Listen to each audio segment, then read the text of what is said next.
We took it all. We brought them to our land. An endless night, ember hot and icy cold. The rage of the earth. We made this curse. Carved it in the blood on our backs. We did not see. We could not, but she did. And in the end... What will I become? Senua's Saga. Hellblade 2. Play it now with Game Pass. This is Optimal Relationships Daily, episode 2199. What Tinder Tells You About Yourself, by Marc Katz of evanmarckatz.com. Hello, everybody. Happy Saturday if you're listening in real time, and thank you so much for joining us over the weekend. I'm your host and narrator, Greg Audino, and welcome to the show that's all about helping you improve your relationships each and every day. And I'll keep this intro nice and short for the weekend. Let's get right into this assessment of Tinder as we optimize your life. What Tinder Tells You About Yourself, by Marc Katz of evanmarckatz.com. I'm not a Luddite. I mean, I was the first guy to make a career as an online dating coach. But advances in technology have led us down the inexorable path of instant gratification. Online dating, we've deemed, is too slow, too inefficient. Profiles? Blech. Emailing back and forth? Waste of time. Let's just cut to the chase and meet as quickly as possible to see if there's chemistry. Enter Tinder. Now, I've already written my thoughts about this ubiquitous app, and since then I may have softened. Not in terms of my disdain for dating this way. It's still horribly impersonal, sped up, and based on little more than attraction. But in terms of my acceptance of it. The genie isn't going back in the bottle. Better learn how to talk to the genie. Well, Anne Helen Peterson did a masterful dissection of Tinder. Not only its broad appeal, like a free bar where you don't have to actually talk to people, but how it reveals something about our subconscious preferences. Online dating does the same thing, but not as instantaneously as Tinder or the other apps, where really all you have to do is judge someone's photo. And judge we do. According to Peterson, quote, essentially, we're constantly inventing narratives about the people who surround us, where he works, what he loves, whether our family would like him. And more than other dating services, Tinder appears to encourage these narratives and crystallize the extrapolation process and package it into a 5-second, low-stakes decision. Tindering thus mimics the relationship of checking someone out on the street, in the classroom, or on the subway, but with the added tactile pleasure of physically swiping the rejects out of your field of vision and your life. That is the real difference between Tinder and sites like OkCupid, Match, eHarmony, and JDate. The end game on those sites is an actual date, and a lot of times marriage. The end game on Tinder is the web version of a low-stakes bar conversation, which may or may not lead to a date or relationship. End quote. Peterson goes on to use a friend as an example of how quickly and easily we judge, and the faulty assumptions we're all prone to making. Quote, a 5'7" male was too short. A 39-year-old guy was decidedly too old for Katie's 33 years. Another is bald. She decides him too much so. But other swipes relied upon a more vague, albeit immediate, calculus. To be too is to have a bad goatee, a shiny shirt, an unfortunate facial expression, or a certain type of sunglasses. Too ew could be any blend of traits that to white, straight, middle-class Katie read as repugnant. But some judgments are too secret and shameful to say out loud, or even admit to ourselves.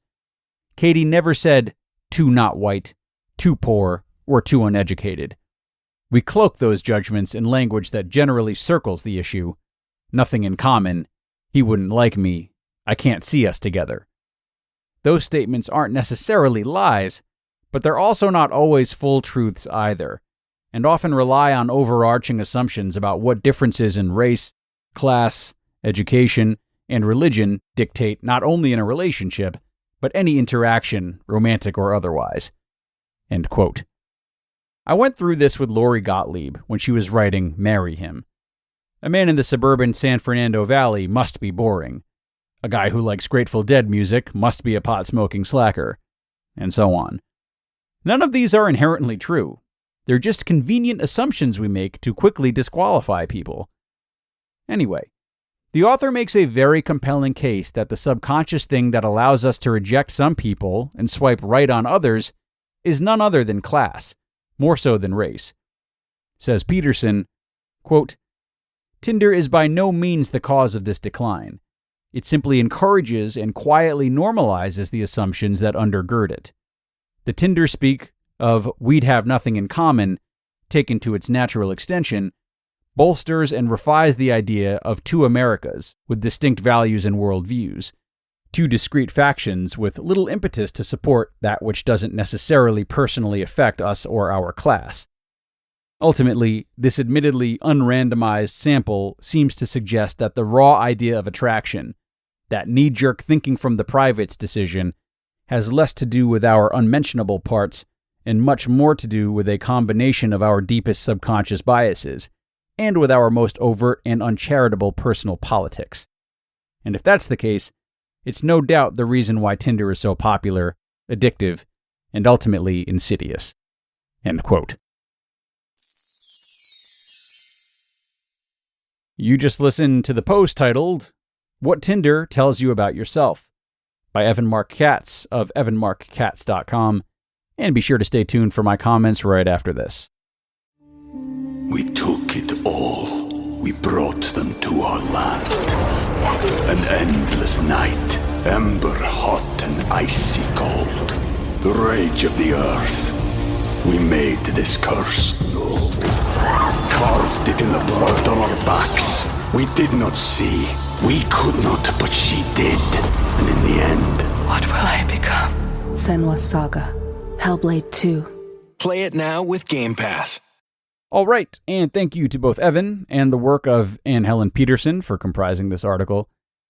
I find myself a bit torn by this assessment of dating apps, namely Tinder, of course, versus websites.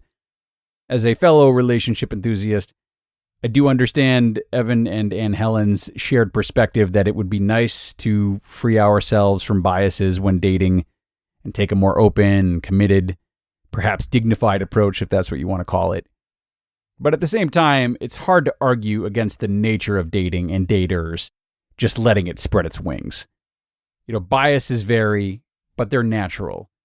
What we seek in a partner varies, but it's natural. These things are constantly in flux all throughout our lives. And, while we don't want them to steer our ships blindly, we also don't want to disregard them or shame them. I would imagine a lot of people on Tinder would listen to this article and stick to their guns even more, because they likely find it liberating to not spend so much time talking with someone or going out with them before inevitably coming to the same conclusions and not being able to get past their attractions and preferences. There's probably also a sigh of relief that comes with the perceived freedom of being able to scout so many people so quickly. It feels easier, and simply put, people like easy. It doesn't always get them into trouble. It doesn't always lead to the best of decisions either, but it is something we're all driven by. And frankly, people are going to approach dating apps and dating sites the same way. So, all in all, I encourage you to make mindful decisions when dating, but don't be too judgmental of your initial impulses. They're not necessarily laced with these classist motives that this article has suggested. It's simply your own nature and the nature of dating in this day and age running their courses. All right, and that's going to do it for today, everybody. As always, I thank you for being here and spending some of your weekend with us.